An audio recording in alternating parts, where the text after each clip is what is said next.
So our pleas were actually heard by Rocksteady over the last couple of days, begging us to lift the NDA on the alpha test thoughts. And now we can all freely talk and write about what we want to talk about. So let's talk about Suicide Squad Kills the Justice League alpha test, because we've heard a lot of different things from the live event, from content creators, from major outlets like IGN. But before we do that, welcome back, Deadites and Ghost Beaters. If you're new to the channel, I'm Oldhead Gaming. Make sure you hit that subscribe button, turn on the notification bell for all video game related news. And this is big news. We can now talk about the good, the bad, and the you got real ugly of course, the alpha of Suicide Squad Kills the Justice League. Now, for me, I actually had a pretty pleasurable experience, and I was sitting pretty much on the fence whether I was even going to buy Suicide Squad Kills the Justice League or not. I had kind of sat myself in the exact same spot I was with Gotham Knights, where I looked at it as a game that was Batman Arkham-esque, but did I really need it? Did I really want to play it? Was there any future?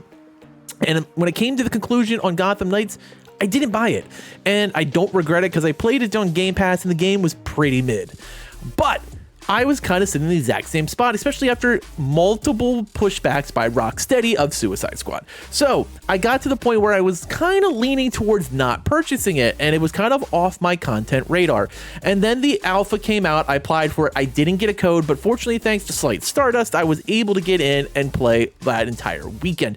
And there was some good stuff, there was some bad stuff, but definitely enough where I came out of it wanting to buy the deluxe edition to have the early access and the battle pass token.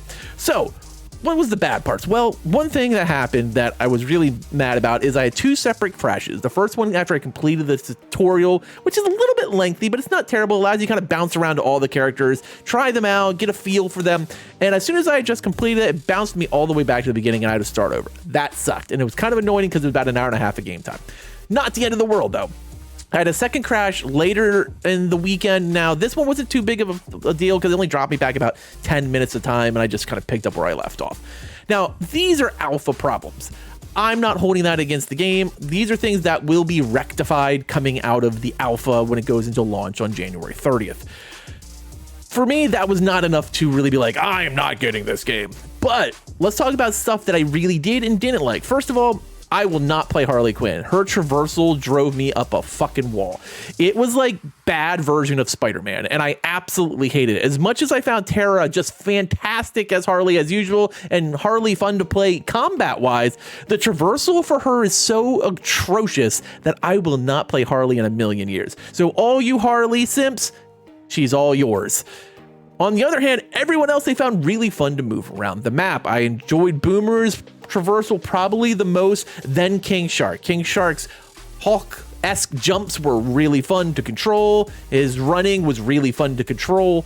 And then Deadshot was kind of just in the middle. Like, he's fine. I didn't mind playing him. I didn't mind not playing him. So for me, it was Boomer 1, King Shark 2, Deadshot 3, and then somewhere like way below was Harley's traversal.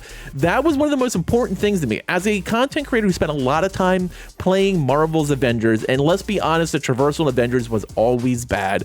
This was something that was going to be very important, especially from what we've heard, including more on the last couple of days of the size of the map that is going to be Metropolis. If the traversal is shit, I don't want to do it, which means for me, Harley's out.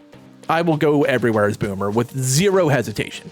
The characters all felt very fun and very familiar. They felt like they were true to their DC selves. Boomerang felt like Boomerang, King Shark, Deadshot, and Harley all felt like themselves with familiar voice actors who really drove home a really good job. King Shark really stood out as a character I had no interest in playing, but by the time I was done with the alpha, he was right there with Boomer, who I came in as clearly my number one. As a huge Flash fan, Captain Boomerang being part of that Flash Rogues made him tremendously appealing. I've enjoyed him in both Suicide Squad movies. Like, he was the only bright spot of Suicide Squad 1. And I've always been a Captain Boomerang fan, so he felt great. His combat was great.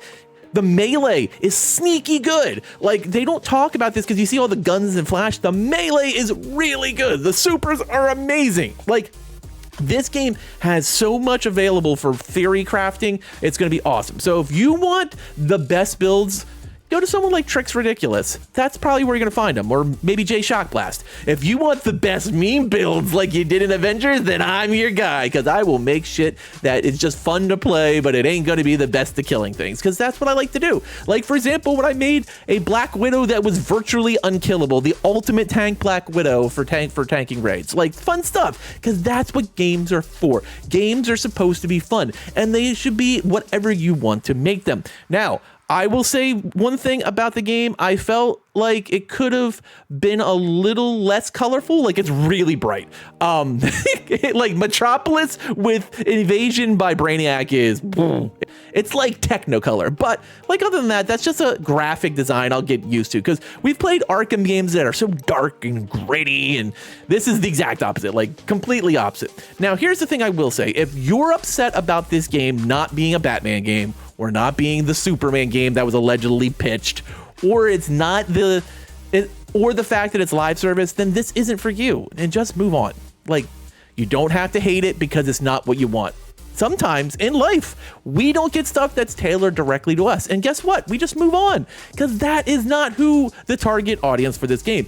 But if you're a person who likes to make builds, who likes to grind stuff, who likes to unlock characters, who likes to change the skins, who doesn't give a shit about if there's microtransactions and battle passes, then Suicide Squad is a game you should run to and pre-order now and get all the bonus stuff. Enjoy that early access, get the battle pass in the deluxe edition, because the game is really, really good. Yes, Flash might be fast.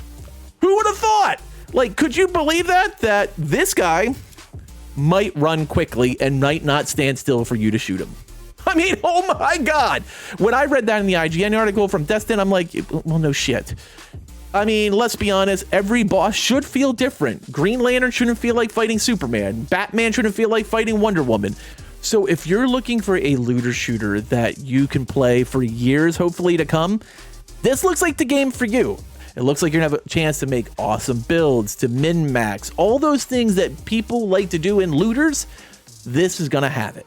If you didn't see my video from 2 days ago where I dropped a lot of new information before launch, go check that out, because that will get you even more hyped for Suicide Squad Kills the Justice League, which I think is gonna be an absolute banger of a game. And that's my thoughts. I want to hear yours as always in the comments. And if you're not happy about the game, you can say that, but be respectful, please. No like ridiculous hate for no reason garbage. If you're happy for the game, great. If you're not, that's cool too. But I want to hear your thoughts of why you're going to be playing it, why you're not going to be playing it, what you're looking forward to, who's going to be your main, who is it going to be, who's going to be that one character you fall in love with. As always, thank you for watching, and later, mates.